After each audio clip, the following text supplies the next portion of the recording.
Ndugu wananchi, kwa masikitiko makubwa natangaza kifo cha Mheshimiwa David Cleopa Msuya, makamu wa kwanza wa rais na waziri mkuu mstaafu wa Jamhuri ya Muungano wa Tanzania, kilichotokea leo tarehe 7 saa 3 asubuhi katika hospitali ya Mzena jijini Dar es Salaam alipokuwa akipatiwa matibabu ya ugonjwa wa moyo.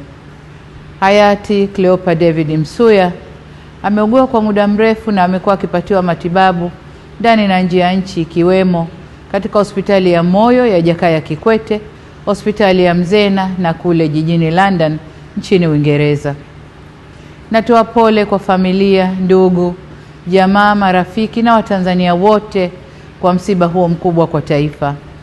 Aidha, ninatangaza siku 7 za maombolezo ambapo bendera zitapepea nusu mlingoti kuanzia tarehe 7 hadi tarehe 13 mwezi huu wa 5. Taarifa zaidi kuhusu msiba huu zitaendelea kutolewa na serikali.